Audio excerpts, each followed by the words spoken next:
Hey everybody, this is VirtuaTwin RakmanII, making another gameplay video.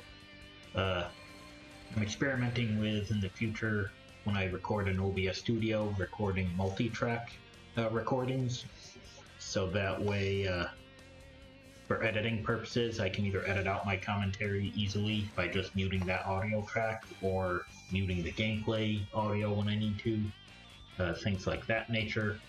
So I thought today I would play one of the games that I'm best at. I'm playing the Ninja Turtles Cowabunga Collection on the Nintendo Switch. And I'm gonna play Turtles 2, the arcade game, on the NES. I'm gonna try a no-death run on this game. I've beaten it a couple of times without using a continue. And like I said, this was a childhood favorite of mine, so as I got older, either through emulation or playing on the Cowabunga Collection, I'm like, I'm gonna be way better at this game than I was as a kid. So we're gonna do a no-death run. And I'm not using any enhancements, so I'm gonna start at level 1. Not gonna remove slowdown or sprite flicker. I don't even know what easy menu navigation is. It's like, I think most NES games you just press select to go between 1 and 2 player. Maybe that lets you use a D-pad, I don't know. God mode we definitely don't need. Not going to give myself extra lives. If I did, I would just use the level select code that gives you 10 lives, which on an NES controller is BA, BA, up, down, BA, left, right, BA, start. Fancy jump kicks. So yeah, the jump kicking in Turtles 2 is kind of slow, and I think you can only do it at a certain height in your jump. Whereas if you were to play Turtles 3 on NES, you can kind of do the jump kick at any point in your jump. And I think that's what this enhancement does, is just, you know, makes it you can do your jump kick at any height in your jump, but I don't need to do that. I've played this game so much on default, that would probably actually mess me up.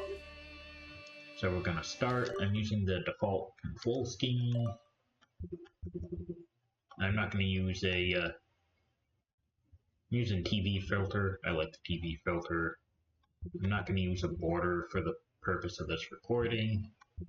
Controls, strategy guide. I could probably write the strategy guide on this. But I'm just using the default control, so B attack like on the NES controller, A attack, or A jump like on the NES controller. And then using the D-pad. And D-pad and joystick controls are obviously going to be the how you would expect. So here we go, no death run. And I'm going to choose Raph. You'll see why when I get to the snow level, for some reason I just like choosing Raph in this game. Probably because in this game the turtles don't really have a difference. Like in Turtles in Time and Hyperstone Heist, Raph is the worst because he has the worst range. So the key to this game is to do the special attack by pressing A and B at the same time. And that can be hard to do, but what I learned to do is, so A is jump and B is an attack on the Switch Pro controller, like you saw on my control scheme. If you put your thumb on A and just slide it over real fast to B, I mean, look at that. This is me pressing both buttons at the same time, or trying to, but when I slide A to B real fast with my thumb, sometimes it does that. But look at that. So that's how we do the special attack easy. And in Turtles 2 on NES, you definitely want to use a special attack versus the weak attack. You either special attack or jump kick. And with the default purple foot soldiers, you just don't want them to drop kick you when they enter the screen. And just work your way around them. These are the ones that throw ninja stars, but you can block ninja stars with attacks. But so if I do this successfully without a death, this will probably be about an hour to beat the game. If I fail, it'll be a little bit longer. I'm going to try to do it tonight, the no death run, but we'll see how long it takes. If I keep messing up too bad, I may stop after a while and try again another day. Same with the knives, if you time it right, you can block those.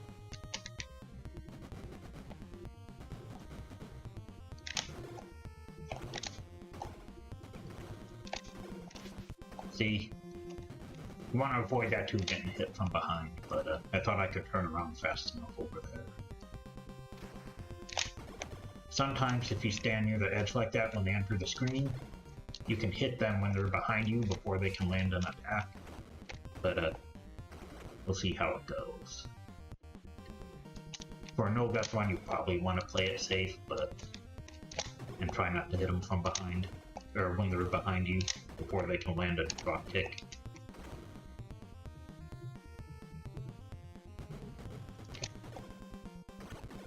So if I can talk enough while still concentrating on the game, I may tell some story time about this game, playing it as a kid.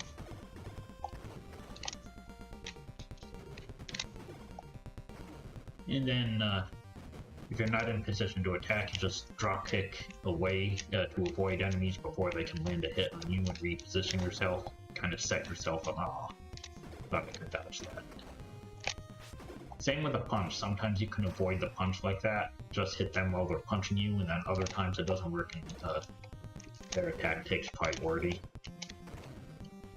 I don't know, like, the trick to doing that on purpose, other than probably just timing in the animation frame, but these guys you just want to hit before they try to do their leaping stab. If they do the leaping stab, just avoid them until they land.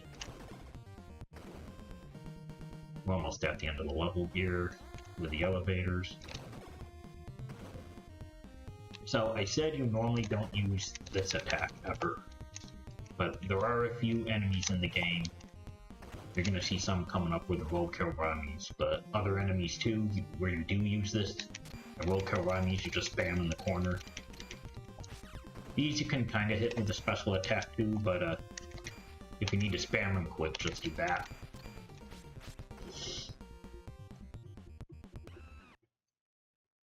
These machine gun guys, oh, not yet. Get these guys out here. The machine gun guys, you want to kind of attack when they first get on the screen, or before they can turn around to shoot the machine gun at you. Once they start shooting the machine gun at you, just drop kick them until they're gone. In Rocksteady, you just do hit and run. I made some YouTube shorts about cheesing the bosses in this game, but Rocksteady's straightforward. You just I got hit all that one time. See, I got hit, but you mainly just avoid the machine gun fire, and you avoid his charge. I thought I could land a hit before he did the charge. Oh, I don't think that one should have counted. I tried it. Here we go. We'll avoid that. I try to aim for his ankles so you can get under his machine gun if he starts doing that. Sometimes you jump to bait him into shooting you in the air, and then wait till you almost land. Bam, hit him in the ankle. Kick him in the ankle! When I was in community college and I had to take a physical education credit, I did soccer for gym class. And half the semester you pretty much just played indoor soccer in the gym. And one of the girls was going up against one of the guys who was one of the better players in the class. So the teacher would shout, "Kick him in the ankle!"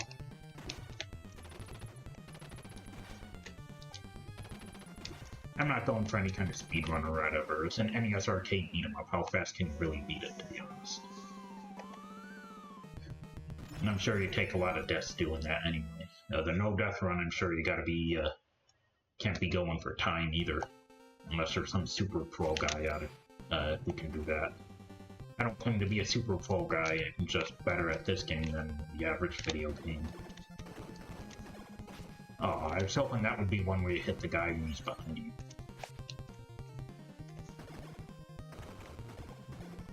See, there you go. Sometimes you can just hit the guy when he's behind you and it makes it a whole lot easier.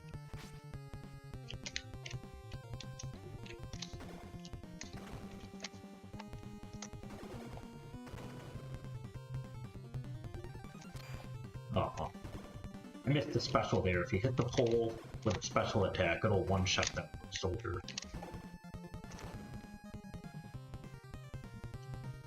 Eh, I killed everybody that I could have hit with a fire hydrant. It's hard to hit guys with a fire hydrant anyway. Usually they're so close to you, you just hit them with a regular attack anyway. See, I flubbed the special attack, so then you just avoid the enemy and reset yourselves. Firecracker guys. Sometimes you need to drop kick these guys.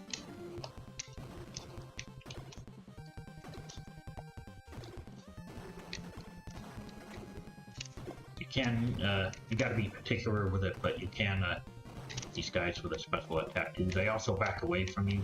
Oh, I hate when you do that punch. I think the punch, if you just wait too long to land your drop kick, they'll just punch you away. Teacher, we're gonna save for after this wave of enemies. Now, Bebop's not that hard, but sometimes he gives me grief, and sometimes I still die on him. I don't know why. Last time I played this, I noticed, at least in the Cowabunga collection on the TV, it's mainly when I was recording those YouTube shorts for cheesing the bosses, I noticed that Bebop's laser blast, I could barely see on the screen.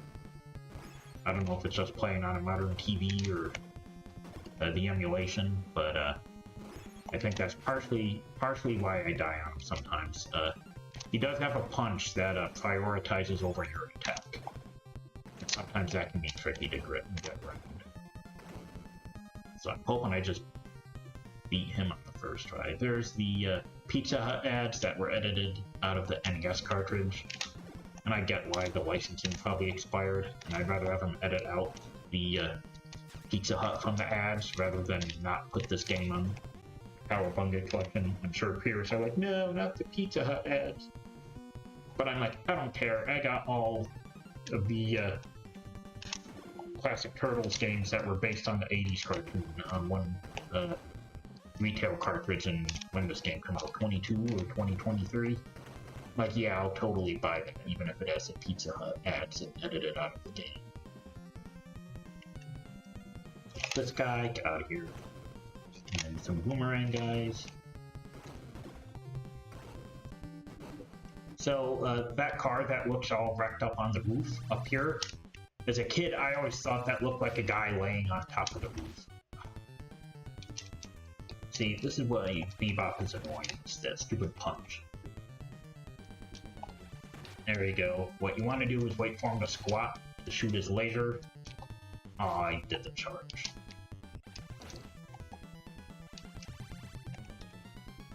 When he does that, oh, he didn't do it.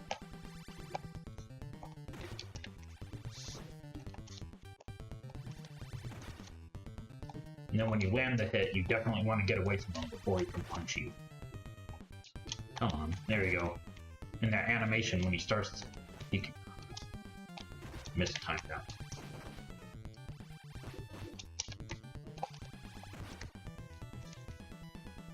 And then, of course, I want to avoid the sewer manhole so we don't lose health falling in the pit.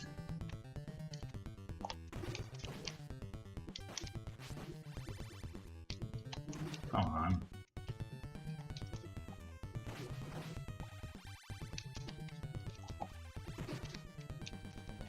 I promise you this guy isn't that hard. I really hate a no-death run to be messed up by Bebop, all people. I think Krang will be the hardest part to beat without dying. I think I've done it once. And then really the hardest part about the Shredder final boss will be avoiding his demutation laser. We almost got him because he's flashing real bad. Get out of there. There we go. That's why Bebop's annoying. I really shouldn't get hit that much, but it's avoiding his punch and baiting him into shooting at you with the laser. And the laser can be pretty tough to avoid, but we got it. See, and if you time these guys, you can block their knives, especially if they cut. These guys you want to hit before they swing the hammer. Although I don't think they deal as much damage as the arcade version of this game. The arcade version, they would deal like almost half a bar of health if you get hit with that hammer. Which I get it, it's a sledgehammer, but... And this is what you really want to get good with the special attack for. Stand like 1 or 2 steps down from the wall and just hit the Mausers as they're coming out. Should be one coming up here. So me and Starfy have an older brother.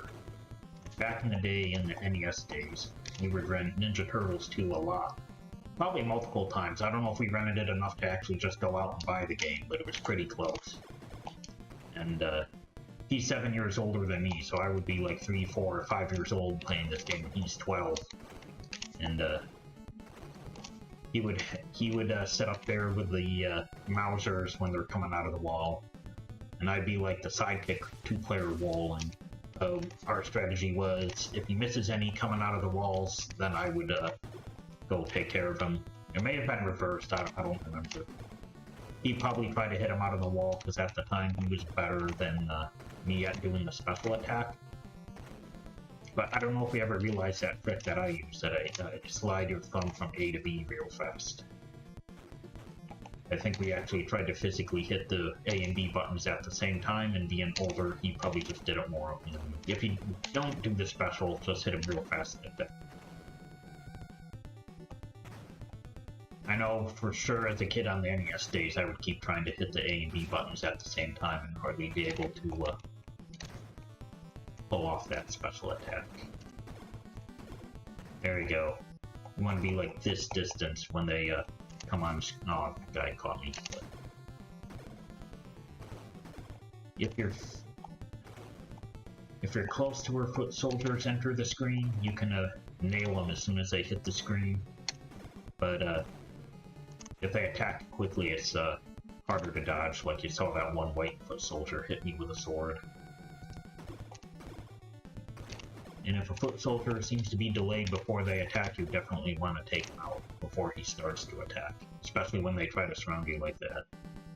Our strategy as kids would be follow the shadow that drop kicks Baxter, but I found out that the special attack reaches him, so you just wait till he's floating down on the screen, closer to the water.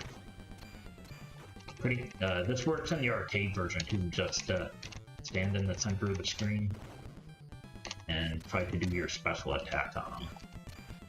Sometimes keep changing directions like that so you can hit them more than once. The arcade version is definitely harder to deal with all the Mausers. I think he sends way more Mausers. Probably because obviously the arcade game can handle more sprites on screen at once, but not doing too bad so far with this no death run.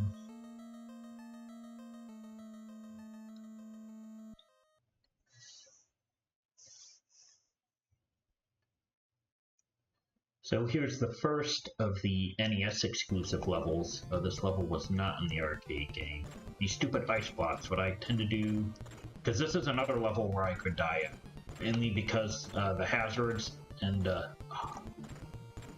it's pretty easy to get hit by the foot soldiers. But if you just take a few steps like that, for the most part, you can avoid those ice blocks pretty easily.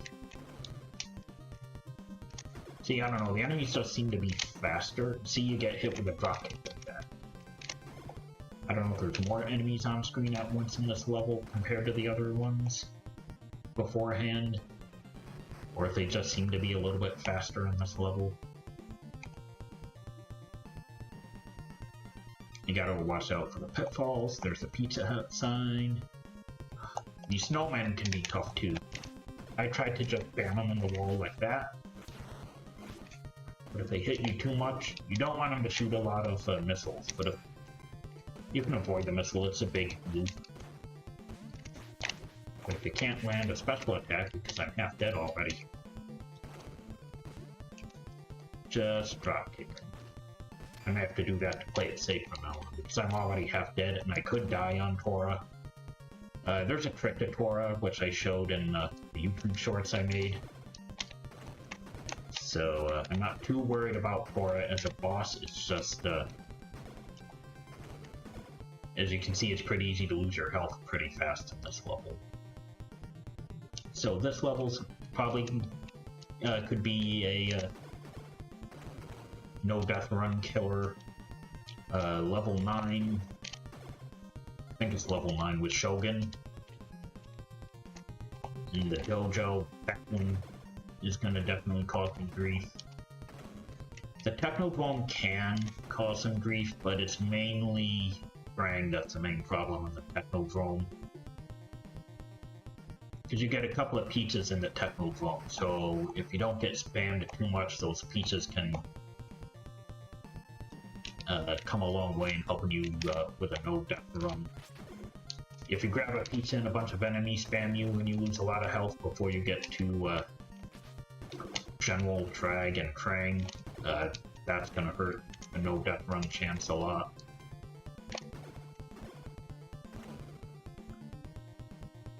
Pizza Hut son. See, this is what you want to do with the snowman. You want to try to hit them like that with a special attack before they can do shoot a lot of missiles. Because your special attack pretty much deals double damage. See, if you can get them in the corner like that, see, there we go, that's what we wanted. If I could have done that in the beginning of the level, I'd have almost a full bar of health. So you just take a few steps, and then like, backtrack. Oh, that one would be. And then there's gonna be some foot soldiers, yep. Oh, that one reached me, that's good.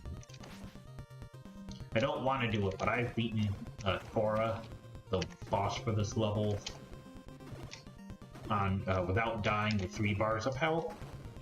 It's not ideal, but I can still do this. Tora should be coming up. Yep. So Tora, you want to kind of force him in the corner, kick him in the ankle right before he catches that ice block. Look at that. Aw, that one shouldn't hit me. That one shouldn't have hit me either. But that is how you do it. Missed it. Just force him back in the... Oh, it's not looking good now. But if you keep up that rhythm...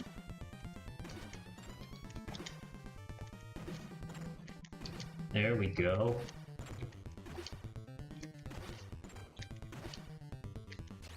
Now...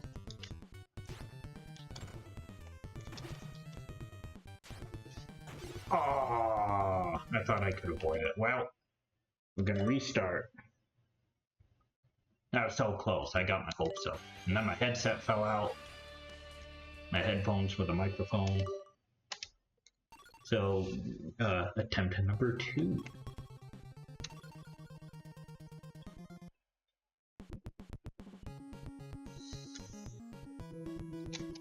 Let's get the cutscene this time. See, and again, if I took out those snowmen in the beginning of that snow level without losing half a bar of health, it probably still would have been golden. Although I wasn't liking that run on Tora. I've done Tora, that Tora boss, I've done that way better than what happened there. I think a couple of times though the block hit me when I probably avoided it with that strategy. I think the strategy failed more often than normal.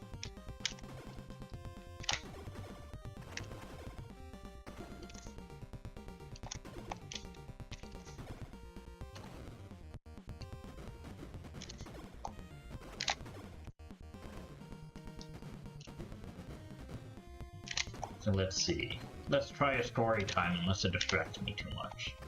And by distracting, I mean causes me to die. So, picture it. A rural town in upstate New York of about 10,000 people. Circa 1992 or 93? I want to say 93. Well, scratch that, let me start.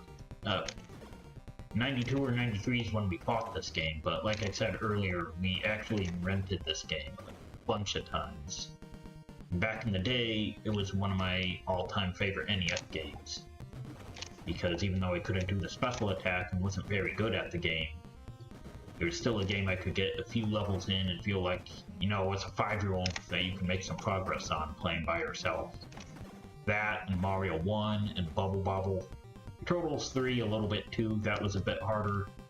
Same with Mario 3, that was a little bit harder to make any progress on. So, me and my older brother, we were major Ninja Turtles fans. So, We loved the arcade game. There was an old strip mall near our hometown that had an arcade that did not have the Ninja Turtles arcade, but on the opposite end of that strip mall was a retail store called Jamesway, and that did have a Ninja Turtles arcade game for a little while. And so I would play that. Well, we never even actually played it. Like, if our folks were checking out, we would just, like, mash buttons on the arcade game while the demo plays. And the weird thing, as a kid, you don't pay attention to graphics and whatever unless you get a new console. But the first time later on when I played re-releases of the Ninja Turtles arcade game, I did not even realize how much better the graphics were. Like, playing that arcade game in Jamesway as a 4 or 5-year-old, and then renting the NES game. You know, I was just happy it was Ninja Turtles. I didn't think about the graphical difference in the game.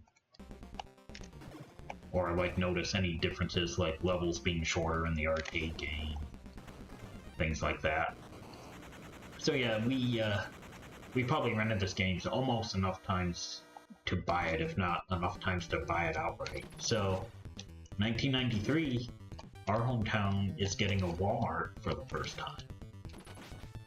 And because Walmart's coming to town, especially in the 90s and 80s, probably 80s too, but when Walmart started to expand, they would kill off the mom and pop shops and the smaller retail store chains because they couldn't compete with Walmart. But before Walmart came to town, we lived within, it was a bit of a walk, but overall walking distance to a Woolworths. And I don't think Woolworths was a national chain. I think it was mostly in the Northeast. But if you're from the Northeast, you probably remember Woolworths, especially if you grew up in the 80s or 90s or beforehand. And Woolworths was awesome. It was like a smaller, you know, big box retailer, but the one we had a basement level where they would keep like fish and birds and pet supplies and, you know, stuff like that. Probably gerbils and, you know, those type of small pets kids would buy. We never got any of them. We never wanted fish or gerbils or bird. But almost every single time we went to Woolworths, we had to look at all the pets in the basement level of Woolworths. Like, every kid that goes to any kind of retail store wants to look in the toy section, the video games section, and possibly the movie section. But we went to Woolworths, we had to add the pet section to that list. Well, we knew that Walmart was coming into town in 92 or 93. I want to say 93. So, then that caused Woolworths to go out of business. I don't remember when the chain went out of business, but our local Woolworths was going out of business. I don't know if it was before or after the Walmart opened. I just remember it's like, Walmart's coming to town, Woolworths is closing. I'm like, it's cool that we get a Walmart, but it's super lame that Woolworths is shutting down. So, you know, the store closes down, they have all the discount prices and trying to clear all the inventory out. So we're going to Woolworths either the last week that they were open or one of the last days that they were open. And they had Ninja Turtles 2, the arcade game, for 20 bucks, which I don't know what it was regular price, but 20 bucks was a good deal even on 93 for an NES game. And me and my brother are like, oh, let's get it, can we get it, Dad, can we get it, Dad? You know, we're with our folks, and Dad's like, why? Like, you already rented the game a few times. You know, like, you already know about it. And, my mom was like, well, they rented it so much, then you don't have to rent it anymore if you buy it. And he's like, I don't know, 20 bucks. And I don't know if the guy, I don't know if the manager was there or if it was just the cashier who didn't care. He's like, I want to say it was the cashier, but, you know, I was 6 in 93. So, I mean, a manager could have been involved, I don't know, but, regardless, the Woolworths employee who's checking us out or behind the counter is hearing us trying to get this game in. The employee's like, look, we'll just give you the game for 10. And then my dad's like, yeah, alright, that's totally worth it for how much we rented it. So that's our Woolworths and Ninja Turtles 2 NES story time. If I ever make more videos regularly with Starfy, or even by myself if I do more of these kind of like test recording random gameplay videos, I'm thinking about doing more like videos specifically about story time, about games we played, you know, more specifically when we were kids, versus like just either buying collections of old games or just, you know, versus gaming as an adult. Let's see if Bebop's gonna backsass me today. Yeah, probably, but Bebop always backsasses me. See, like, I don't think I should have got hit there. Yeah, I hate it when he does that too. He turns on you. Oh.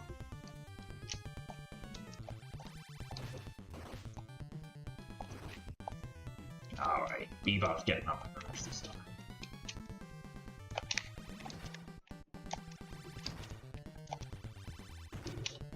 There we go.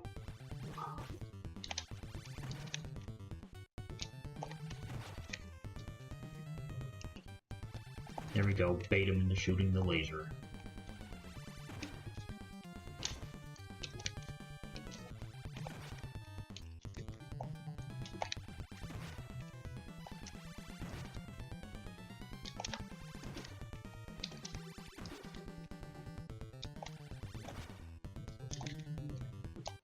Somewhere in my house, I still have the instruction manual to our childhood copy of Ninja Turtles 2 from Woolworths. Just by the way.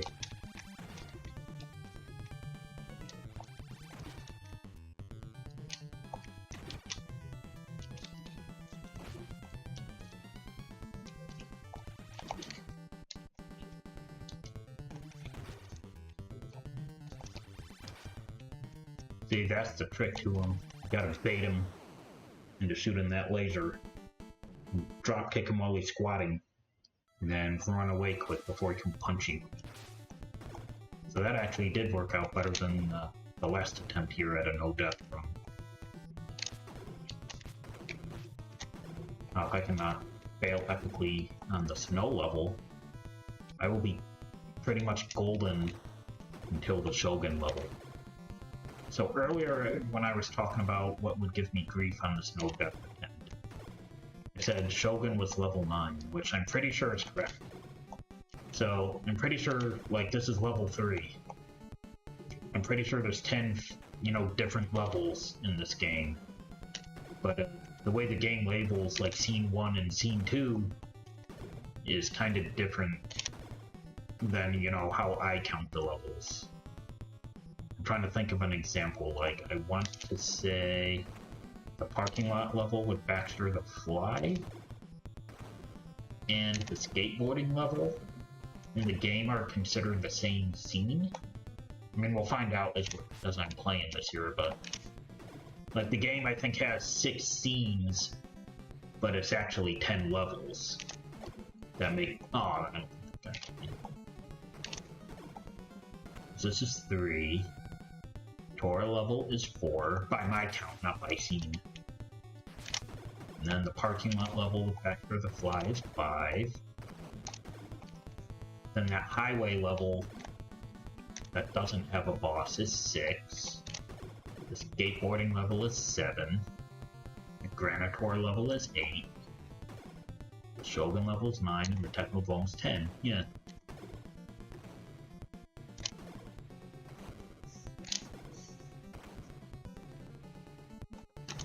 Always gotta watch out for that. So, it's not a big deal, but if you go in the water, you're gonna get missiles shot at you. You can hit those too for some extra points, but to play it safe, you just stay out of the water.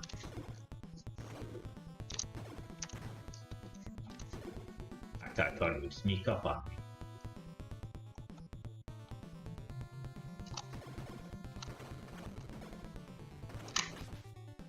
I thought I was under that guy. Those guys you want to avoid in the air, but I've done it a few times already tonight, but you can hit them before they pull out the sword.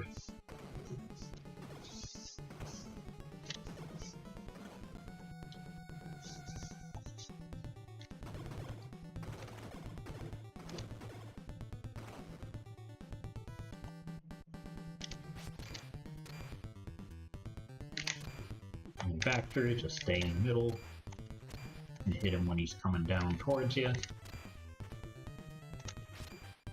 If you time it right like that, you can hit a mouser before they hit you. Mousers aren't bad in this game. They take a bar of health, but they're not as annoying as the arcade version of this game or like in Turtles in Time.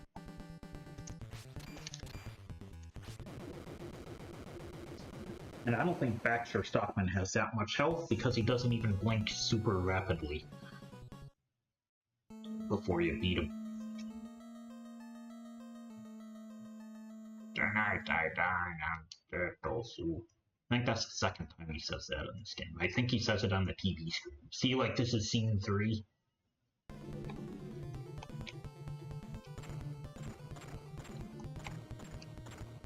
Usually, once you get up here, those ice blocks won't hit you. Well, one does. My bad. But for the most part, you can be home free if you get up by this guardrail. Because it's the end of the ice blocks anyway. Nope, we're not losing a lot of health before Tora this time. I already lost, I think, 3 bars of health. Not here. I always stay up here because I think that's supposed to be a snowplow with the spikes on it. I don't know if that's a shredder hacked snowplow because it has spikes on it. Or if the game designers were like, no. Stupid snowman. These guys are just trying to ruin my evening.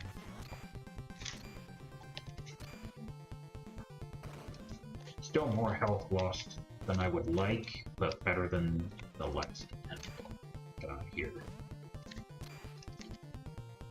I may just have to play it safe and dropkick everything.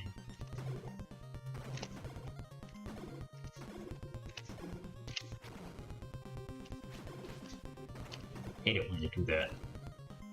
Sucker punch from behind.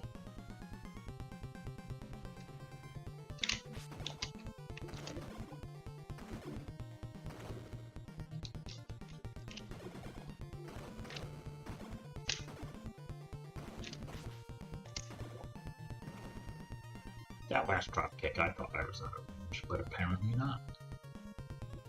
And another snowplow. Or a killer snowplow.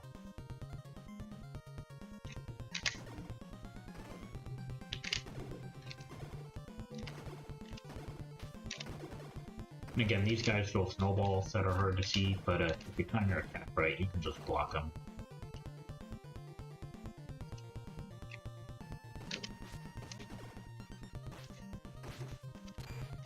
Guy shot me at point blank range.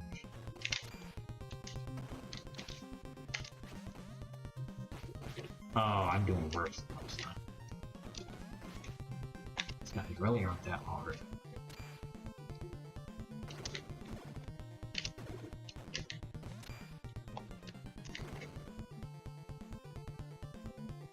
Use some ice blocks.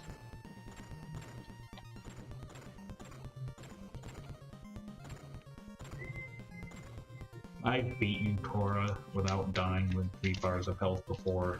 But probably because I'm recording this and doing a no death run, it's probably not going to work that well. It doesn't bother me that I'm doing this bad. This old snowman man. I'm doing real bad. But if I get that pattern down on the Tora strategy, it won't even be a problem. Kick him in the ankle right before he catches the thing. And then when you jump like that, you'll avoid his punch.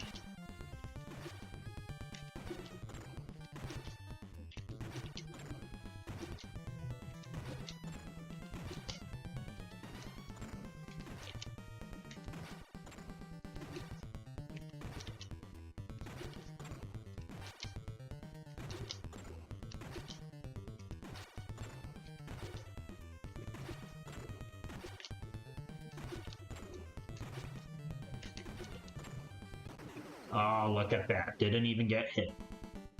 That was a better example of that strategy than the YouTube short I made. And this is why I chose Raph for this cutscene right here. Spring is here! It's just Raph being the hothead, seeing him go, spring is here! Even though there's no voice acting, it's just funny to me. And that's the only reason why I choose Raph for the most part. Like I said, there's not a difference in this game, really, but that I've noticed.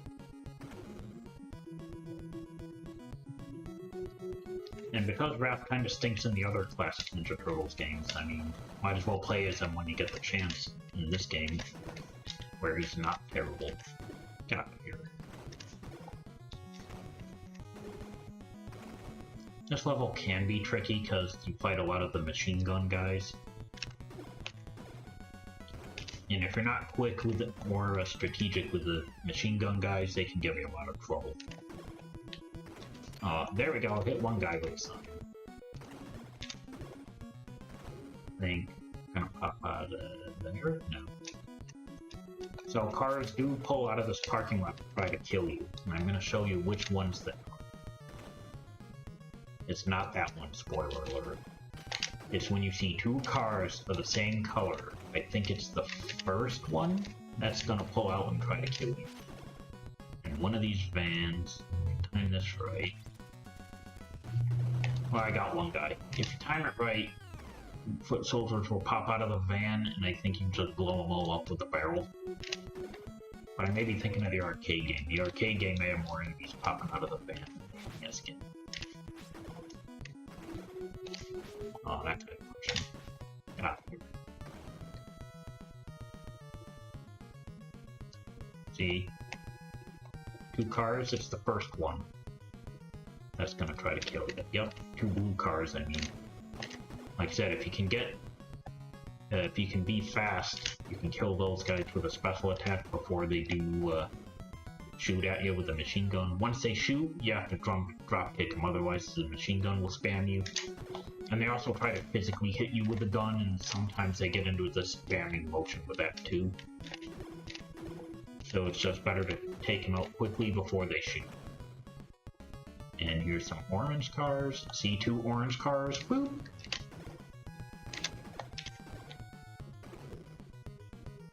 I think with these guys, if you can kind of keep moving before they can get set to shoot at you, you can create some time to line up your special attack.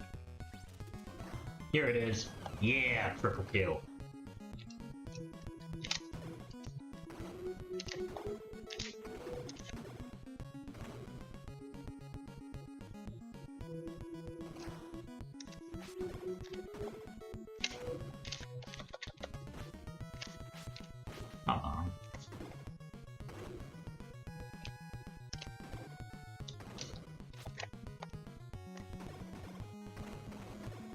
I would never be able to do this if I didn't slide my hand from A to B, that trick to the special attack.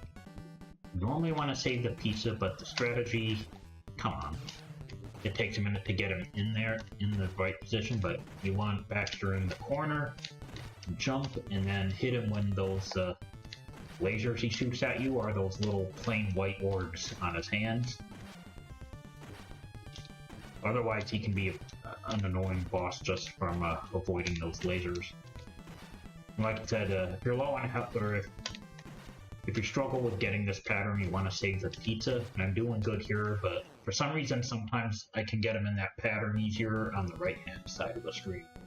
But then you're gonna wind up getting the pizza.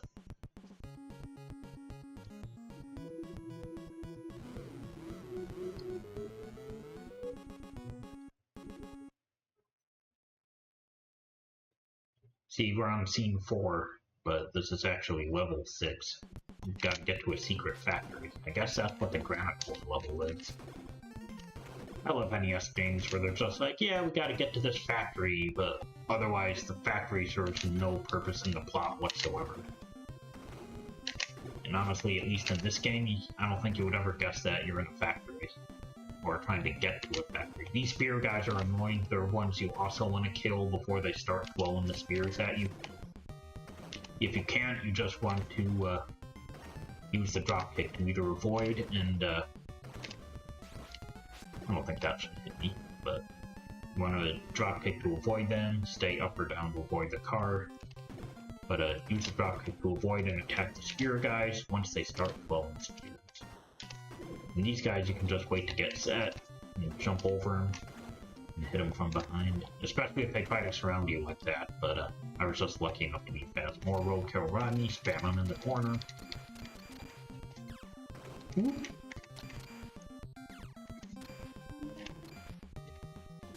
Like I said, you can drop, aw, see, that's why I don't want to get greedy with a special attack with these guys. And if you can't get them in the corner, just time it like that. Try to use a dropkick to gain some distance on them.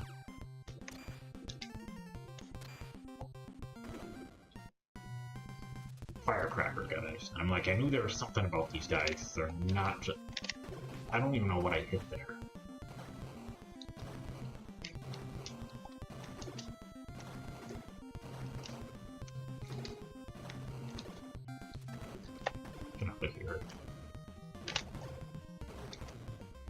The special attack can be tricky with these guys because, well, apparently even the jump attack you can still land on the explosion from the dynamite. It'll be fine. I didn't think I'd avoid that one. See, and that's how they get you too. They form a line and the guy in the back tries to hit you. I almost got too close to that car. Missile guys, wait for them to fire the missile, or to throw the missile, especially in the arcade version. They deal a lot of damage in the arcade.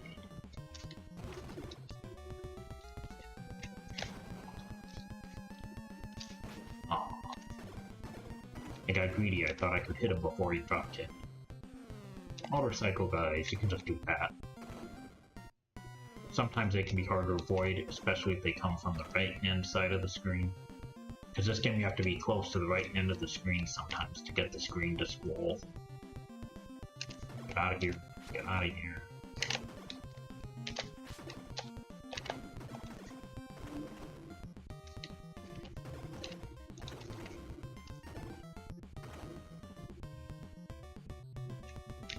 Hammer time. Not today. I don't know how I avoided those two guys. I honestly thought I should have got hit there, but...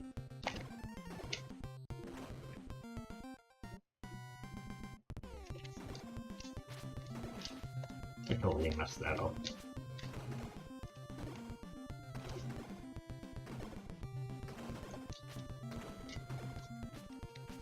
So by the end of this game, if I get to Krang and Granitor and Trag, they will make my hands cramp, trying to do the strategy to avoid dying. So if I make it that far and die, I'm not sure if I'll call it quits tonight, it just depends how much they cramp my hands.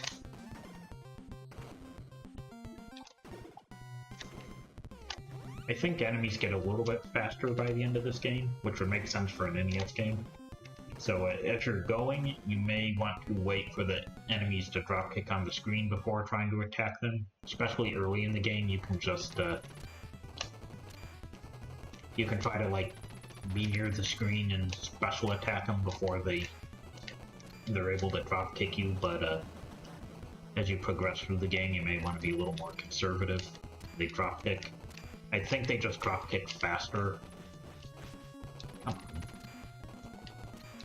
And normally I would try to special attack those, but then they drop the missile at you. See? I got lucky there. I'm like... See? They're... Come on. That's what I hate about them, when they hit you with the gun. But, when they're on both sides of you like that, shooting the machine gun, just drop kick those machine gun guys. Boomerang guys aren't bad, because you can block the boomerang with their attacks.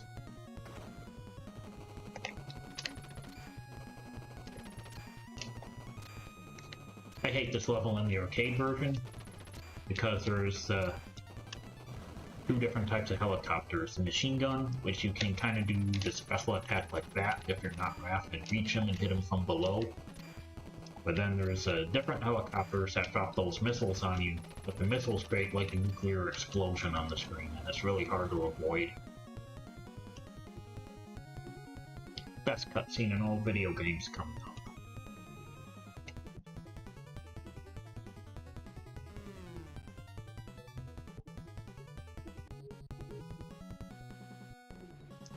Like, how do you not turn there? You know, we're driving down the interstate. We're just gonna smash through this guardrail because we're not paying attention. See, this is actually level 8, but we're on scene 5 in the storage sequence, I guess. Okay, must be too far away from the hole.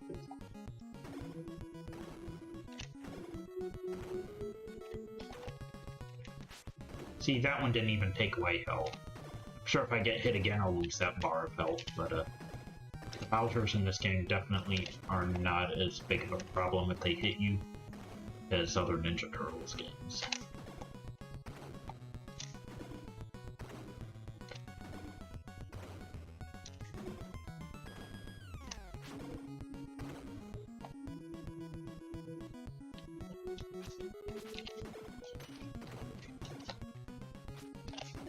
Ooh, triple kill.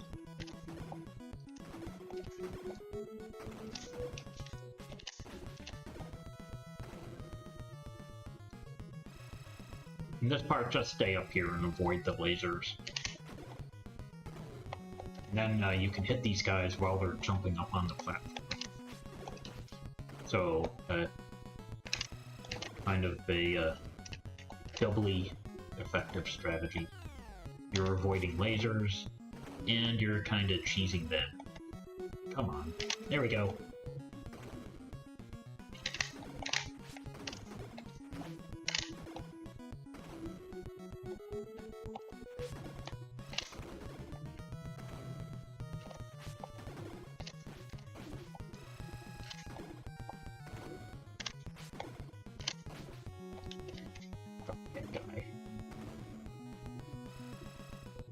Pretty sure with Granitor they give you a pizza during the boss, so I mainly want to have a decent amount of health where I can do a good chunk of the Granitor battle before I need that pizza.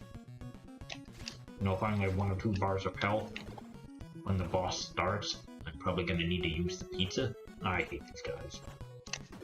You want to hit him like as soon as they pop out, or but if you hit them in the order they appear, if you hit these things in the order they appear on the screen, you can kind of take them out easier. Somebody's gonna pop out the window. Aww. I got one guy. Oh, and I still hit the barrel? See, I really don't want to get hit too many more times before the boss. So then I can save that pizza. Is that it? Yeah. Cool, I got even the second guy. I was like, if you time that exploding barrel correctly, you can hit the guy jumping out of the window. And here's the next part that I hate. Sprite flicker. I don't mind a little bit of sprite flicker in an NES game. Super Dodgeball, though, as awesome as that game is, the NES version has a lot of sprite flicker. Like, it kind of makes me dizzy. Especially when I hit them when they stop, but if you can time it, you can get a special attack in there when they first exit the drill. That's a good thing. But, I have the, I think it's called the Kunio-kun Double Dragon bundle, which includes games like basically a lot of the NES games where the dodgeball characters appear in, so like River City Ransom and things like that. And it has a mode that reduces, for each game you can play original mode or like modern mode or something where it supposedly reduces sprite flicker. And I say supposedly because I play Super Dodgeball on the modern version, I do not see any sprite flicker cleanup compared to the original. Whereas this Cowabunga collection, if I were to turn off sprite flicker, you would not see any sprite flicker. Like Ninja Turtles 3 especially, if you turn off the sprite flicker and the enhancement to improve the frame rate, or improve the slowdown or whatever, I'm gonna try to fight this guy without getting the pizza yet. It may not work out that well. Sometimes you hit it by accident too. Yep, now we're getting the pizza. I don't get hit by the flamethrower. Granitor, I'm gonna drop kick and avoid, drop kick and avoid, and I kind of try to do like a figure 8 pattern. That's the best way I can explain it. North and south, but kind of like an alternating in a figure 8 pattern.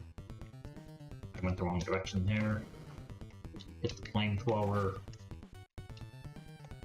But I try to see if you move up and down, you may avoid his flamethrower, and that's the main thing that'll get you. But you also want to create enough space with him, so that's also why I alternate directions left and right. You want to try to keep him in the center of the stage.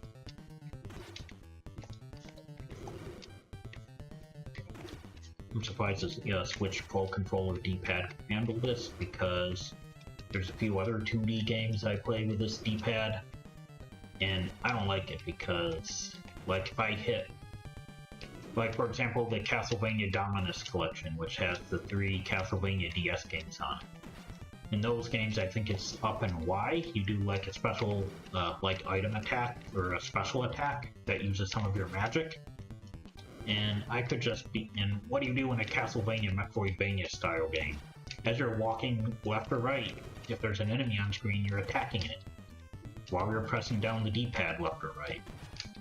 But so if I start to attack enemies while I'm walking on the Dominus collection, using the Pro Controller on the Switch, it'll, as I'm pressing right on the D-pad, it will register that I pressed up and Y, which uses my special attack instead of my regular attack. And it's really annoying. In some other games, over the years, I think I've had issues with the D-pad doing that, but it's most prominent and noticeable on the Dominus collection. Like, it's not like a deal breaker or anything, but I wish Nintendo, of all people who invented the D-pad, would make a better D-pad than what the Switch Pro Controller has. Like, I have a Wii U, and that has a similar D-pad, but I've never had an issue with, like, pressing right registers as an up. Alright, that was easy. I only got hit a couple of times. I probably didn't even need the pizza, but like I said, if you get down to 3, sometimes 3 bars of health, but definitely 1 or 2 bars of health, you need to grab that pizza on a boss. This is the level that's going to give me grief. I know the strategy for this level to make it a lot easier. But you can see, like the Torah level, you can watch your health just get shot. And they do give you a pizza for Shogun, the boss in this level. So your main strategy is you want to have just enough health to where you don't have to use that pizza right away. Oh, I hate these guys, but they're called Blade. They're not the worst enemy in this level. But I found with Blade, try not to let them do that. But you use a combination of drop kicks and special attacks. See, I don't know how that second one hit me. I thought he was too far above me. But what I like to do is at least lead, get up here, lead with a special attack, and then you drop kick him right when they leap in the air before they drop that knife on you. This level just has a lot of booby traps, and like the enemies are annoying. Especially the enemies that are exclusive to this level. Like I said, Blade isn't bad because you can just drop kick him as soon as he jumps off the ground.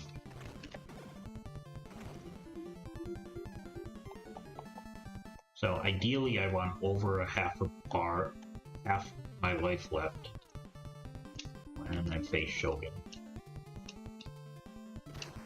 Okay, I thought that was where the spears come out of the ground, that's why I was taking my time. Like I said, this is a level that can be hard. It's hard to be close to the screen and hit foot soldiers as soon as they enter the screen, because they'll drop kick you so fast. I forgot about that. They pop out of the floor, but if you're fast enough, you'll avoid it like I did there. So you mainly just don't want to get surrounded. Don't let them drop kick you. And a little bit tougher to do, don't let them sucker punch you. Like this candle. As fun as it is to hit objects, you almost never hit the enemy with a candle.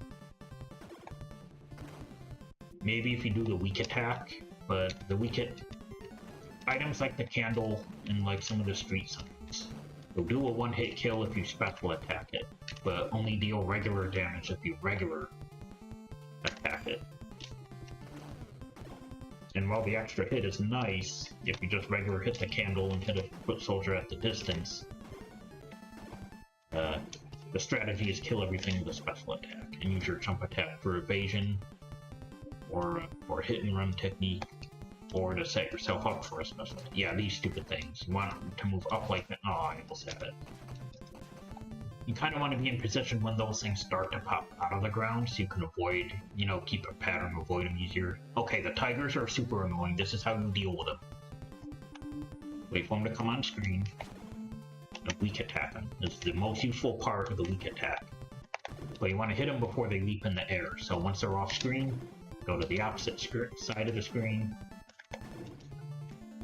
And don't try to hit them too much as they're off of the screen, because you won't be able to see when they're leaping.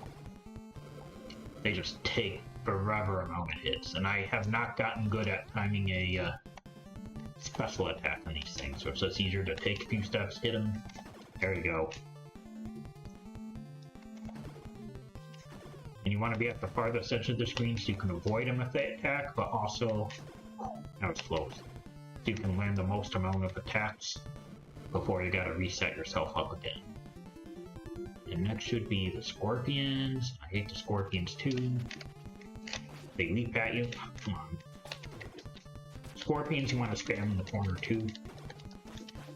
Let's see, then the scorpions you can, yeah, you can special attack them. That's what you want. Get out of here. You want the scorpions to corner them, and then spam them with a special attack. Here's Blade again. The strategy with these, and I haven't been able to do it, is when they're on either side of you, when time their attacks, come on. Like you want to time it so you can just drop kick one guy, there we go, like that. Listen. How did that knife hit me? Did it move up over the top of the screen and hit me in midair? We're still not doing bad. I think we're done with all the jerk enemies in this level. It should be just foot soldiers and booby traps for the rest of the way until we get to Shogun.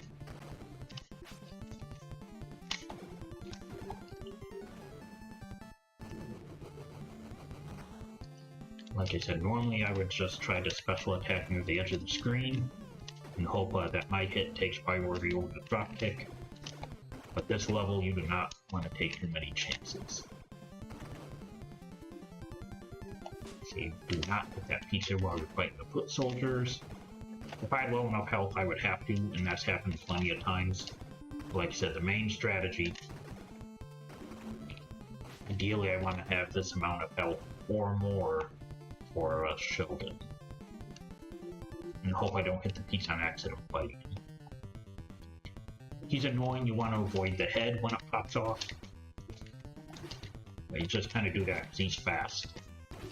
With that hockey stick spear thingy that Shredder had in the first Ninja Turtles live action movie from 1990.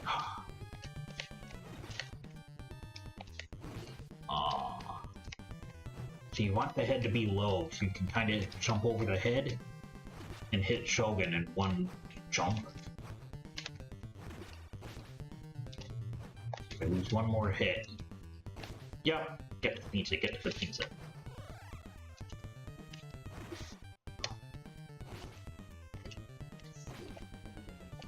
It's that head is why Shogun is tough, and I used to hate this guy as a kid, because I could never beat him on my own.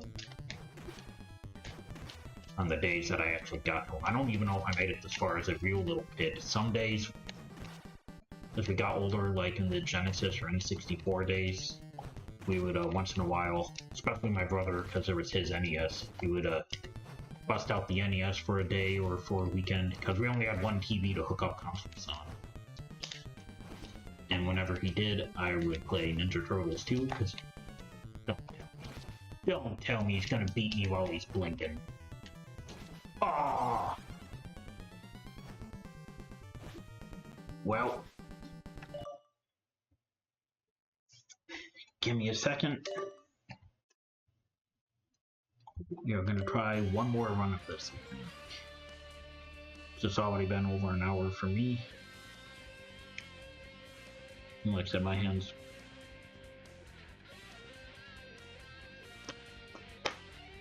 But my hands will probably be too tired for the third round, unless I die on Bebop or Fora or something. This will probably be my last attempt tonight.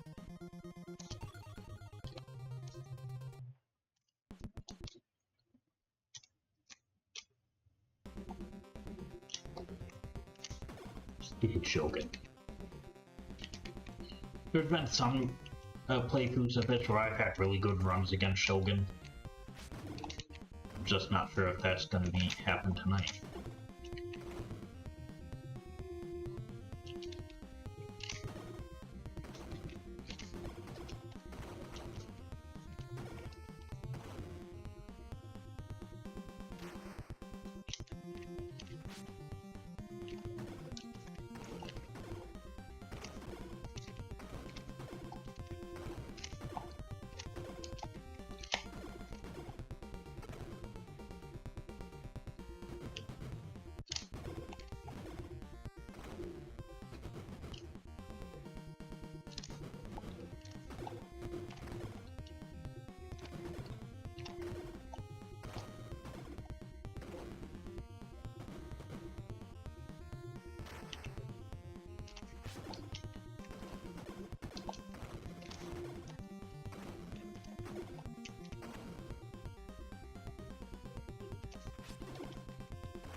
Well,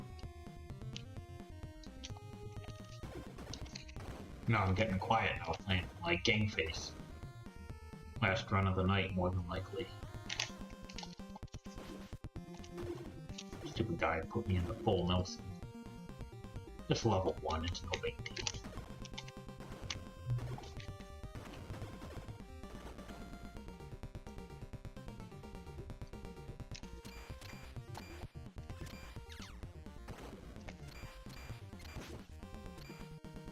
Can't get reckless though because, like, whatever is level 1. Oh, we both kill Rodney. Here we go. Get to the corner. Get to your corner!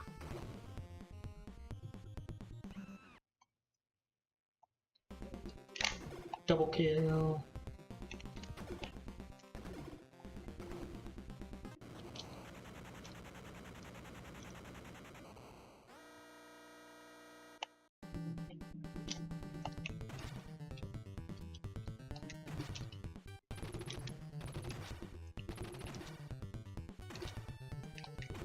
Go, just kick him in the ankle. Whenever you do a hit and run strategy, you gotta run as fast as possible to avoid any of the bosses. Pretty much for any boss, hit and run in this game, but you definitely want to jump away from them as fast as possible before they can hit you. There we go.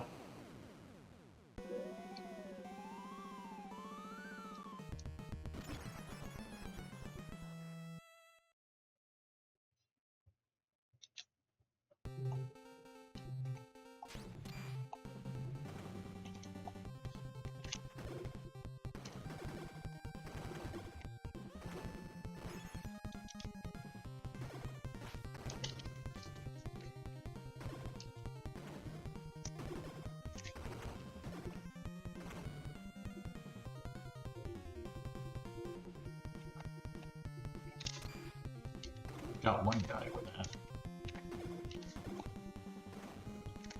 Yep, that's what I thought. Especially in the NES version, it only you hit the fire hydrant, it's only one direction. The arcade version, it might spray the water depending on which side you hit it. I don't remember off the top of my head right now.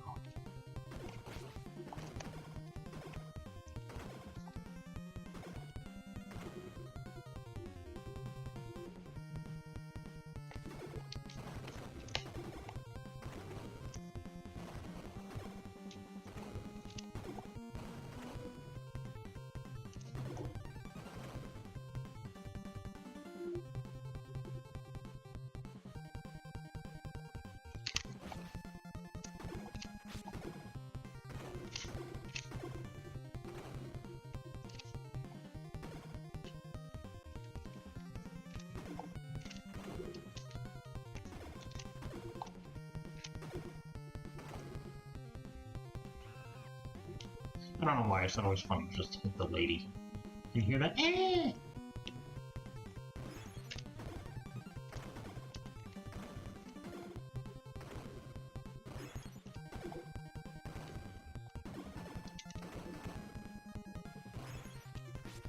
The developers had to have thought hitting the lady would be funny.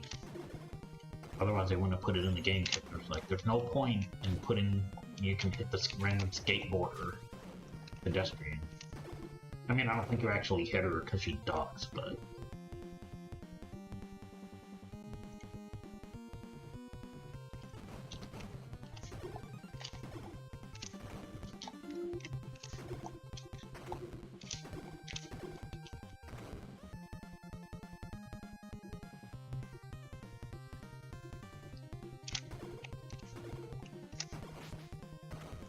hit from behind.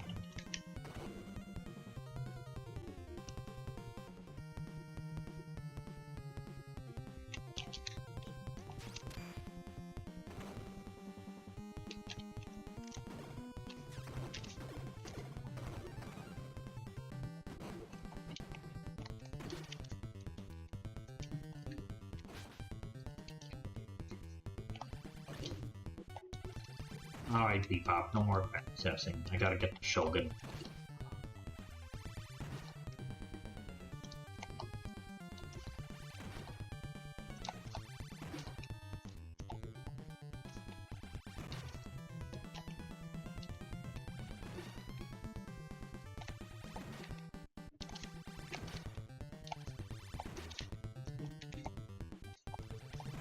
There we go, that is how it is done. I should update. Well, I don't think YouTube Studio lets you update shorts. I should update shorts to be like, hit him when he squats. For the Bebop, how to cheese Bebop video.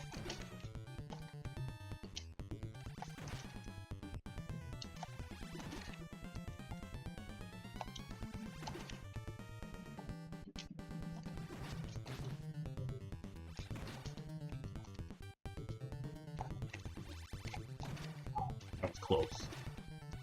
I kind of hit the wrong direction.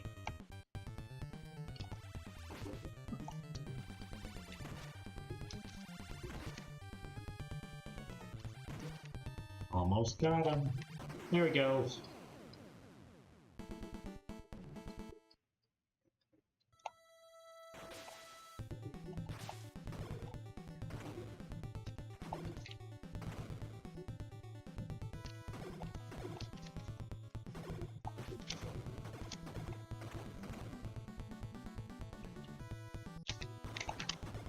It'll be interesting when I go back and check out this recording before I upload it to YouTube. Play it back and see how much you can hear my controller clicking. And that's how you know I'm pressing A and B. I'm sliding my thumb A to B real fast if you can hear the clicking in this video. If not, cool, I have some noise filters in OBS Studio working properly.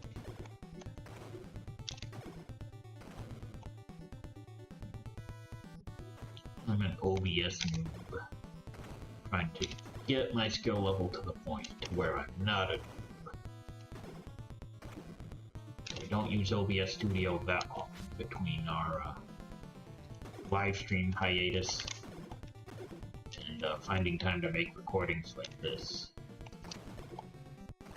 So like today, it took me 20 minutes to even start this recording because I wasn't reading my microphone, my headphones with a built-in microphone.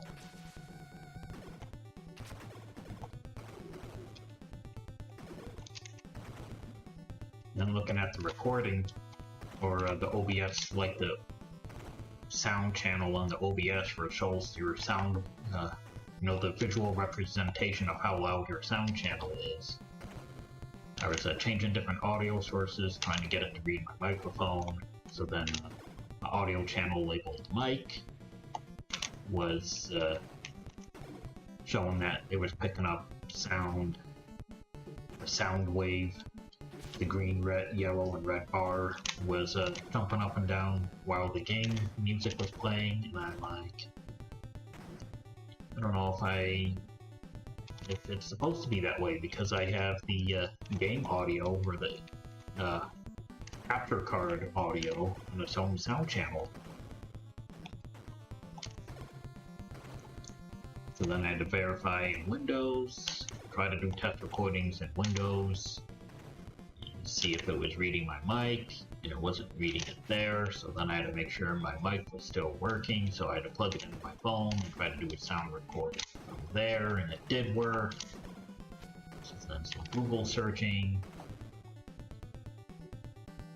and messing around with Windows settings until it did work, and then I had to do some test recordings. Like I said, because a little, I don't know what to call it, I guess graph or bar that shows like green that your recording's good and not distorted, yellow might get distorted, and red it totally is distorted. That, like I said, when you record anything and you have that visual representation, when that bar is moving, that means it's reading your sound. And like I said, both my mic and the game capture tracks, where that bar was jumping up and down even though I wasn't speaking anything. So then I had to make test recordings to make sure that when I speak, the game audio didn't echo like you're hearing two versions of the game audio and things like that. And we got it. We got it working, so I made this recording.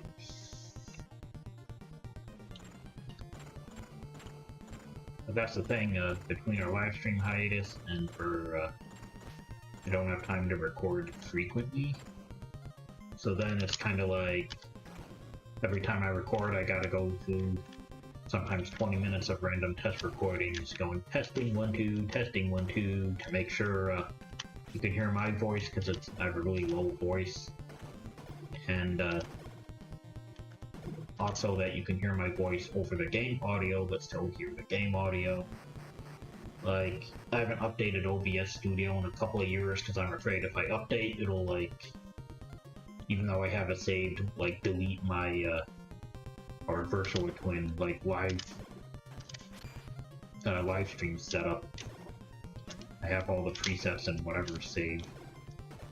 Whatever is called the scene, your recording / live stream scene in OBS Studio. I have all that saved. But I'm afraid, because I think it happened in the past, I updated OBS Studio and then it's like, yeah, you lost all your saved scene. I don't remember if that was before or after I saved the scene. Like, importing the scene didn't work, or if I just didn't save the scene, so then I had to reconfigure everything from scratch. But the main reason we're on a hiatus for live streaming is just trying to make our schedules work to where we, me and Starfy can play games together and live stream it. Because we do have a bit of a time zone difference. And then, you know, just general life. Being adults and trying to be responsible adults of that. That makes it difficult when you're trying to have two people stream at the same time. And for me personally, when we were streaming, if we didn't know what else to use, we were both using a Facebook, like basically a Facebook Messenger phone call, and that's how I was recording, capturing Starfy's audio in our live streams. But playing them back, I didn't like the sound quality. I don't know if it was strictly because of Facebook Messenger, or, you know, if I didn't have maybe the audio channels configured correctly in OBS Studio. So, what I would also like to do if we do start live streaming in the near future is find maybe a different option for internet phone calling that I can use in OBS Studio instead of Facebook Messenger. I don't know if like something like Discord or Zoom or even the Microsoft Teams, but I don't know if they charge you or if there is a free version, if they, you know, capture a time limit on the phone call. Alright, half dead for Tora. Probably not ideal, but not bad. So I had a lot less health on my last attempt and beat him easily. There we go, hit the ankle when he catches the thing. Yeah. I don't want to jinx it, but this might be a no-hit Tora battle right here.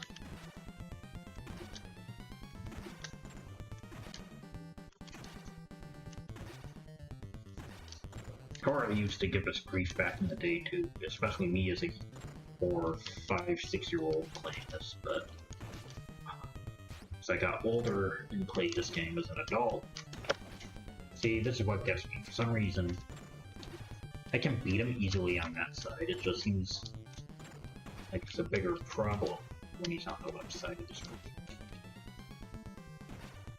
There we go, get to where I want in that corner. He's almost gone. Couple more hits, there we go. But yeah, I discovered that strategy, and as you can see, it makes Tora look like a punk.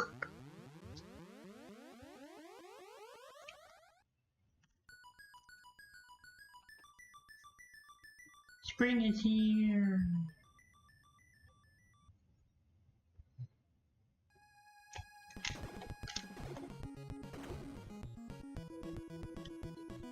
Just noticed those are 2 double blue cars, but none of them pull out to try to kill you. Because honestly, that'd be a jerk move as soon as you spawn in this level, the car pulls out in front of you. I feel like some NES games would do that. Whether they're good or terrible NES games, I'm sure like Capcom would have done that. Konami makes hard games too, but Capcom, especially in the NES, they like to try to be brutal. And it seems like they just like to mess with gamers. Like, the game's not just going to be super hard, we're just going to make a car try to run you over as soon as you spawn in the level. Battletoads totally would have done that too, I bet.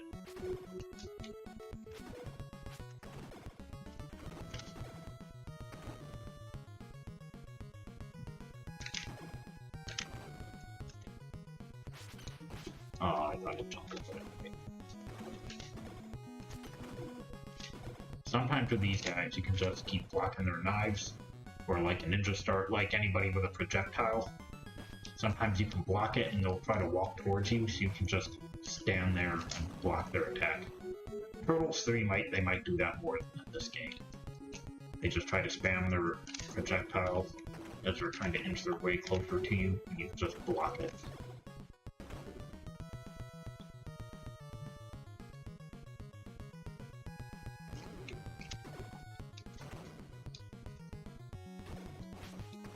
See, that guy hit me in the foot. That's how they get you. You hit the one guy with a special attack, and then the other guy starts shooting at it. Especially, I hate it when they hit you. You're supposed to be able to just drop kick. But especially if these guys around you, just try to drop kick back and forth like that until you take them out.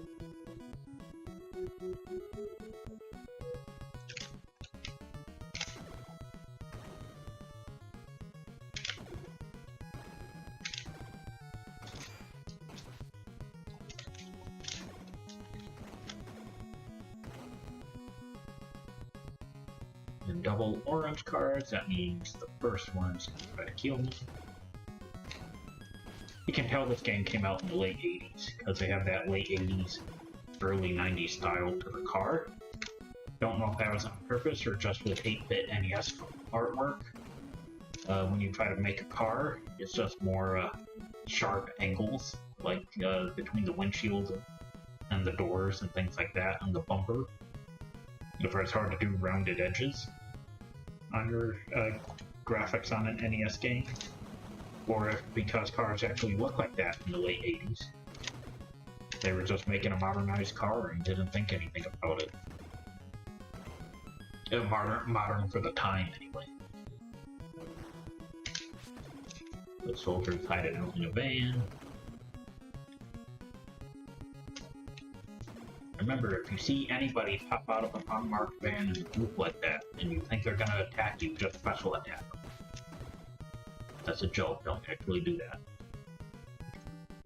Unless you're that confident as an MMA fighter or something. There we go. See, I got the pizza, but I have them stuck in this corner. And honestly, this cheesing strategy isn't that hard to do. Come on, fly up here. I guess it works over here. I always spam him at the top of the corner, but as you can see by the shadow, he's kind of close to the center height of the screen. So he's kind of backsassing me today, so if you think you need to save the pizza trying to do this strategy, force him to the other side of the screen, so you can try to save the pizza. But honestly, as far as cheesing strategies go, that's more than just a simple hit and run. That was probably the first one I figured out and mastered, followed by Tora. And the Granitor strategy you saw in the previous no-death attempt, that's the same strategy for General Trag and the Technodrome, except you gotta be watch out because the door's, electrified, so you just gotta avoid hitting the doorway as you're jump attacking all around the arena.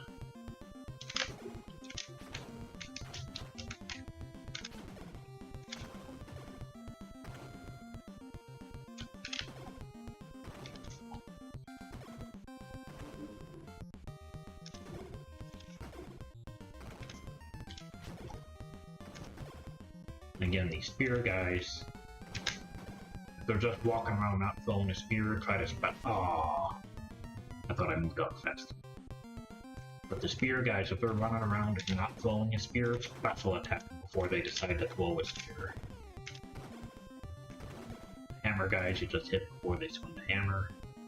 They do swing the hammer, especially in the NES version, it's no big deal, just wait for an opportunity to hit them.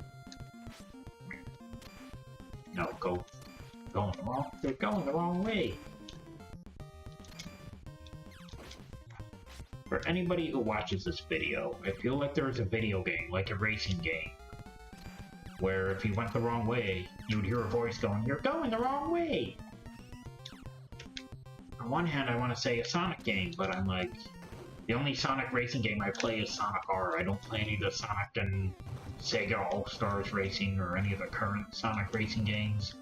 So I wouldn't know if it's that game, if one of those games say it.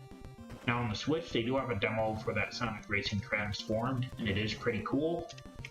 But, my game purchase funds are limited, and I don't know if that would...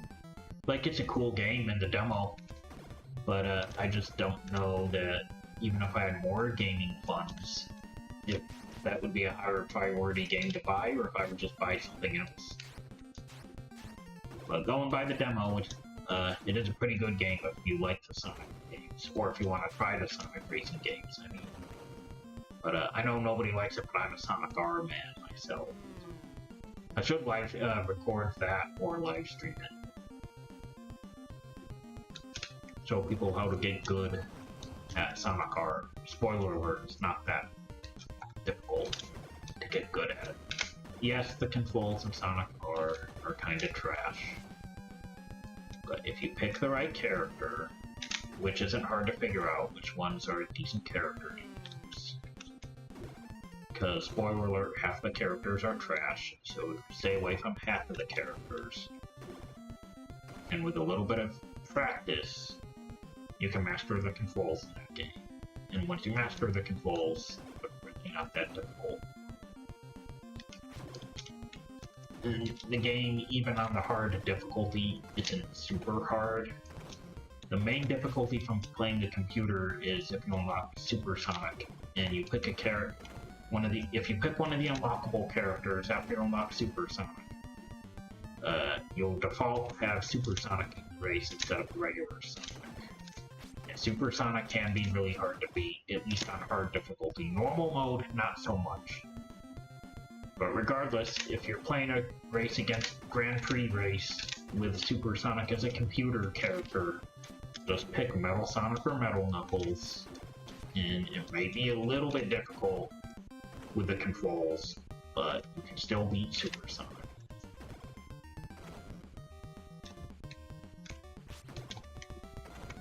But yeah, the controls, they're bad in Sonic R, but they're not bad where, like, they're impossible to get used to or, like, to get good at with it. You know, some games with bad controls, like, no matter how good you get at the game, the controls are still gonna be bad and mess you up.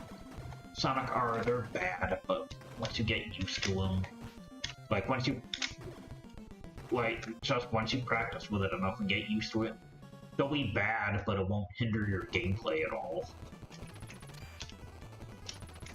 I did a character tier list for Sonic R as a YouTube short that you can see on our VirtuaTwin's channel, so that'll tell you which characters to pick, but pretty much you never ever pick Amy. Because for some reason she's in a car, and it's like the worst car ever. She doesn't sink in water with it, but it's not worth it. So you only play as Amy if you want to make, like, if you got good at the game and you want to give yourself a real challenge in the game, you can try to play as Amy. And if you want a super challenge, if you think you're a super pro at Sonic R and want a super challenge, try to unlock all the characters with Amy. To unlock Super Sonic, you have to get all the Chaos Emeralds, and finish first in the race. So that'll be typical. That's difficult, especially with Amy, because the Chaos Emeralds will be locked behind a gate that you have to open with with either like 20 rings or 50 rings.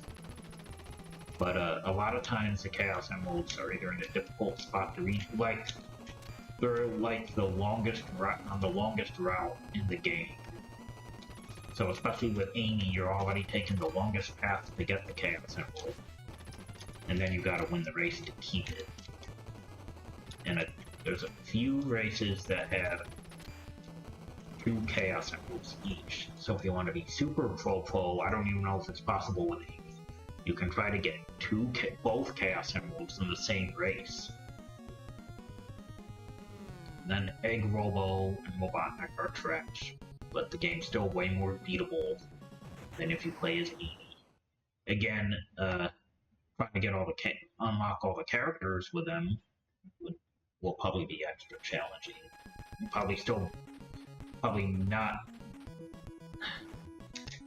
Probably almost as challenging as trying to do things, but... And then the other characters in the game you unlock by collecting 5 Sonic medals in a single race, and finishing at least in the top 30. And that's probably still way easier to unlock even with Amy or Egg Robo. Robotnik you have to unlock too. I think you have to win every single race. Like, win on each track in the game. But there's only 5 tracks in the game, and the 5th one's unlockable too. But I think it's still possible to unlock all the tracks without unlocking any of the other characters, so in theory you could unlock all the characters with Robotnik. So that's how I make Sonic R challenging. Like, yes, the controls are bad, but they're not, like, impossible to overcome. Me and Starfy have been playing Sonic R since we got the PC version, I think in like 2000. Our brother was in college, and I think for Starfy's birthday, when we went to visit him, he surprised her with Sonic R, and he already had installed it on his PC he had at school. So then we played that while we visited him. And there was a learning curve to it because the controls are terrible, but if you're playing the game for the first time, just play as Tails or Knuckles until you get, like, okay at the controls. And part 2 to getting good at the game is just learning, like every racing game, learning the track layout. Sonic R has so many different routes on each track. It's just a matter of trial and error to finding the route you like best. But even then, so the little map on each race in Sonic R, think of it this way. The part of the track that the path is white, think of that as like the default path to the game, like to that track. And there's going to be a bunch of gray paths on the map. Those gray paths, for the most part, are shortcuts. Some of them might be a little bit longer than the main route, but you may not be able to take every shortcut, you know, on a single lap. Some of them have to be unlocked with those gates that you need the rings for, things like that. So it's kind of just playing around, either finding the fastest route, or what's the best route for you on any given lap. And the map is also going to have some paths that are yellow. Those are paths that have to be open by a ring door, like the gate where you need the rings. And those yellow paths, pretty sure for the majority of the Chaos Emeralds, are on those yellow paths. But those yellow paths, like I said, are usually either off the beaten path, or like it's taking the scenic long route on the left. So unless you're collecting Chaos Emeralds, or just want to make the game harder for yourself, because you're super troll and want an extra challenge in Sonic R, unless you want to challenge yourself or need to get a Chaos Emerald, you don't need to go on a yellow path ever. Want to find out which gray paths are the shortest in Sonic R. Like I said, some of those have to be opened by ring doors too. So then it's just a matter of figuring out your best route to collect enough rings to go on the shortcut. And those 2 steps are how you get good at Sonic R. There's more stuff you can do, but I mean, if you do those 2 things, any other strategy for that game doesn't even matter. And also, if you're struggling, and also I think I did a YouTube short on this as well. I did a few Sonic R shorts, but you can cheese Sonic R really bad by setting the weather to snow, because then all the water is frozen and you won't sink in the water. So you can also run on the ice and create a bunch of major shortcuts for yourself. The only downside of using the snow for the weather is that snow is extra slippery, so if you're also still trying to get good with the Sonic R controls, you're going to be slipping and sliding all over the place.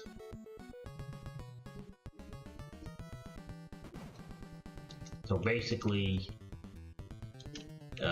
get good at the controls of Sonic R, and then learn the routes to the tracks, which is for any racing game, really. But you can use that snow trick. Uh-oh. If he hit me with a flamethrower, I probably would have been done. I guess that's enough about Sonic R and my Ninja Turtle stream, huh? But you basically set the weather to snow to help you learn the best routes to take on each lap in Sonic R without worrying about sinking in the water.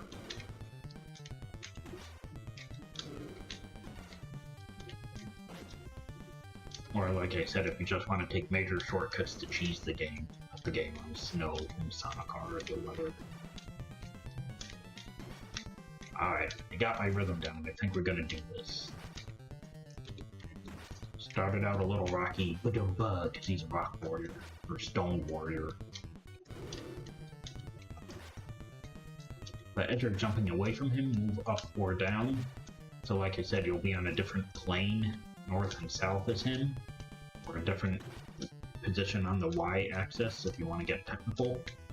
And then you can either avoid his punch, or his flamethrower, hopefully.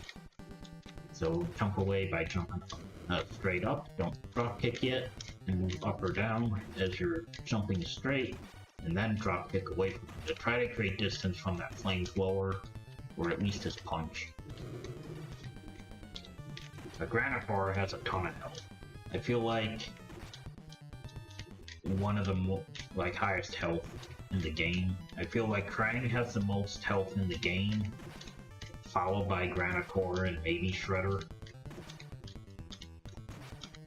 General Trag, the other rock warrior in the Technodrome, kinda has a lot of... I mean, he's the end of the game, so he's gonna have a lot of health too. But I don't think he has more than Granitor. At the most, I think he has the same. But I would say he has a little bit less than Granitor. Not as clean of a Granitor fight in this attempt for a no-death run as the previous run, but I'll take it.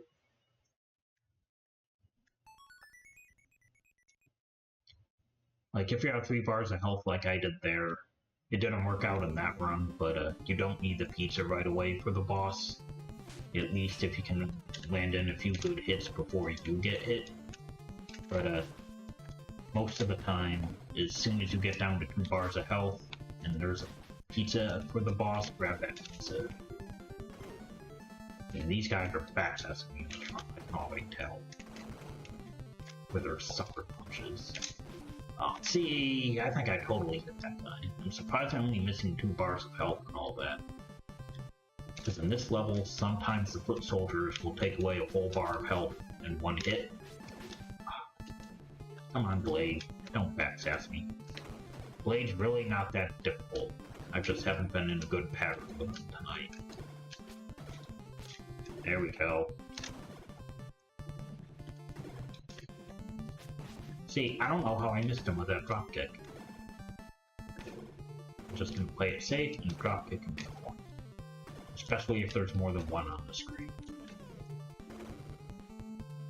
Like I said, well, you saw last time I had about half a bar of health, half my health for Shogun, and grabbed a pizza, and he still beat me. But that half a bar of health is minimal, what you want for the Shogun fight. So if I really... to be really good, I could get to him basically without getting hit too much more in this level. The soldier popping out of the floor.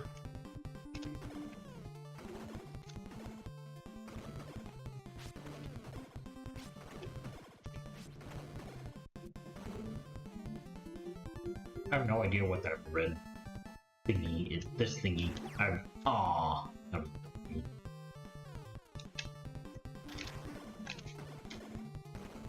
Got distracted by this thing.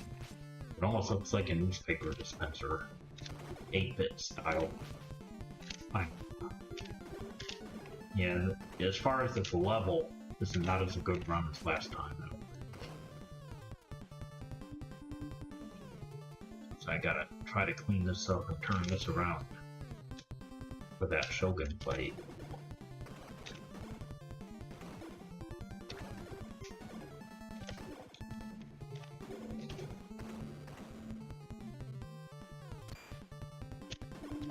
Cool. If you get lucky, you can hit 2 guys with a special attack. Oh, level up well. As well.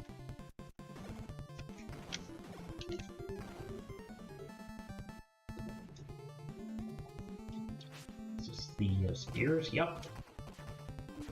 There we go, that's what I didn't do last time. I didn't drop kick to the edge of the screen. And then once you do that, it's just a matter of scrolling the screen fast enough before the spikes hit you. Stupid tiger guys.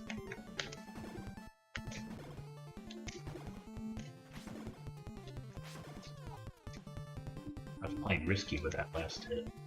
Probably shouldn't do that again. The scorpions, if you can spam them in the corner, they're not bad. It's just the process of getting them in the corner without hitting you too much. But like you saw in the last run, and that you'll probably see here, the scorpions come from both sides of the screen, so they can kind of gang up on you. So it's a matter of trying to corner them.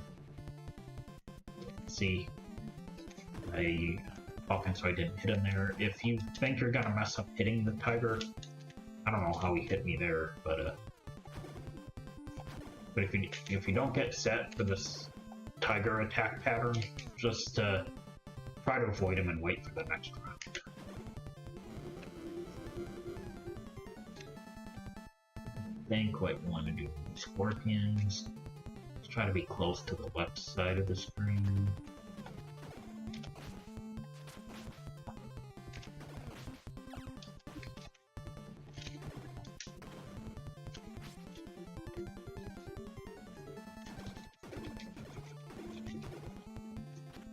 Problem is they hop too.